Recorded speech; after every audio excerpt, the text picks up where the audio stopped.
Grafana panel JSON can be tedious to write by hand, especially for complex visualizations. Large language models like GPT-4 and Claude have proven surprisingly capable at generating valid panel definitions when given clear prompts. The key is providing enough context, the data source, query structure, and desired visualization type.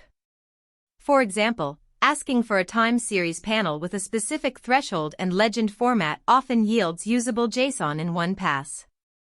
Models trained on code tend to perform better than general-purpose ones, with GPT-4 and Claude 3.5 Sonnet leading in accuracy for nested configurations.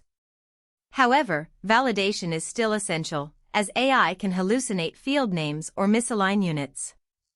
The most effective workflow involves generating a draft, pasting it into Grafana's panel editor, and iterating with follow-up corrections. Using a structured prompt template that specifies the panel type, target metric, and visualization options reduces errors significantly.